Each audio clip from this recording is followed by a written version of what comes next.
G.R.. शिक्षण या आपल्या यूट्यूब चॅनलमध्ये आपणा सर्वांचं पुनश्च एकदा सहर्ष स्वागत. राज्य सरकारी कर्मचारी, निमसरकारी कर्मचारी, शिक्षक, शिक्षकेतर कर्मचारी, त्याचबरोबर पेन्शनधारकांच्या मार्च पेड इन एप्रिल पगार पेन्शन संदर्भात आत्ताच्या घडीची मोठी बातमी समोर आलेली आहे.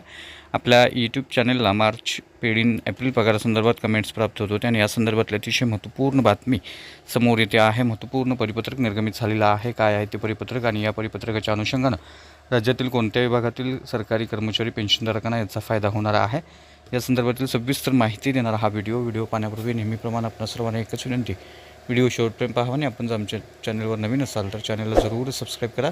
समोरील बेल आयकॉनला सुद्धा क्लिक करा जेणेकरून महत्त्वपूर्ण शासन निर्णय, कर्मचारी, पेन्शनधारक, कुटुंब निवृत्त वेतनधारक, शिक्षक, शिक्षकेतर कर्मचारी, अधिकारी वर्गाच्या महत्त्वपूर्ण अपडेट्स आपल्याला आपल्या यूट्यूब चॅनलवरती सर्वात अगोदर पाहावयास मिळतील. जसे की आपण स्क्रीनवर पाहत आहे, राज्यातील अनेक सरकारी कर्मचारी विशेषतः शिक्षक, शिक्षकेतर कर्मचाऱ्यांच्या मार्च पेड इन एप्रिल पगार पेन्शन संदर्भात आपल्या यूट्यूब चॅनलला कमेंट्स प्राप्त होत होत्या. मार्चचा पगार अद्याप काही विभागामध्ये झालेला नाही आणि या संदर्भात पगार कधी होणार, पेन्शन कधी होणार या संदर्भातल्या कमेंट्स प्राप्त होत होत्या आणि या संदर्भातलं एक महत्त्वपूर्ण असं परिपत्रक निर्गमित झालेलं आहे. शालेय शिक्षण विभागाअंतर्गत अतिशय महत्त्वपूर्ण असं कोषागार कार्यालयाचे महत्त्वपूर्ण परिपत्रक आहे. मार्च 2026ची नियमित वेतन देयके संदर्भातलं महत्त्वपूर्ण परिपत्रक आहे. या अनुषंगानं राज्यातील सर्व विभागातील जी वेतन देयके विभाग, कोषागार विभाग जे आहेत त्यांना वेतन अनुदान आता वितरित झालेलं आहे आणि मार्च 2026ची नियमित वेतन देयके शालार्थ प्रणालीतून दिनांक 8 मार्च 2026पर्यंत ऑनलाईन फॉरवर्ड करण्याच्या सूचना आता देण्यात आलेल्या आहेत आणि या अनुषंगानं हे महत्त्वपूर्ण असं परिपत्रक आहे. यामध्ये महागाई भत्ता जो आहे तो महागाई भत्ता थकबाकी ॲड केली जाणार आहे.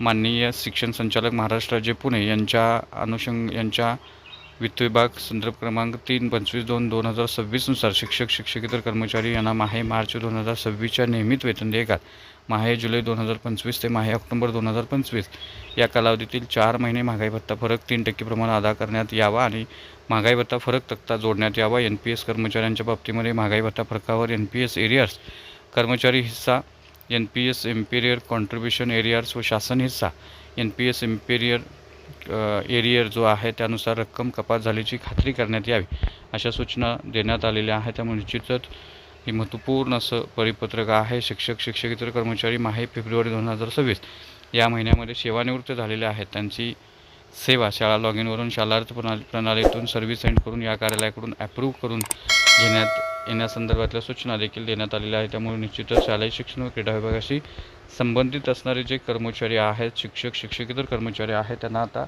मार्च पेड इन एप्रिल पगार पेन्शन जे आहे या अंतर्गत येणारे जे पेन्शनधारक आहेत त्यांनासुद्धा त्यांचं पगार पेन्शन जे आहे ते 10 तारखेच्या दरम्यान होणार आहे. 8 तारखेपर्यंत ही ऑनलाईन देयके फॉरवर्ड करण्याच्या सूचना आता निर्गमित झालेल्या आहेत. अशाच पद्धतीच्या राज्यातील इतर विभागातील कोषागार कार्यालयातून सूचना ज्या आहेत त्या वेतन देयके स्वीकारण्यासंदर्भात निर्गमित झालेल्या आहेत. त्यामुळे निश्चितच 10 ते 12 तारखेच्या दरम्यान राज्यातील शिक्षक, शिक्षकेतर कर्मचारी त्याचबरोबर शालेय शिक्षण विभागाशी संबंधित असणारे पेन्शनधारक जे आहेत त्यांच्यासाठी ही महत्त्वपूर्ण बातमी आहे. त्यांची पेन्शन जी आहे, पगार जो आहे तो 10 ते 12 तारखेच्या दरम्यान होणार आहे. त्यामुळे निश्चितच हे होतं महत्त्वपूर्ण असं परिपत्रक, महत्त्वपूर्ण बातमी.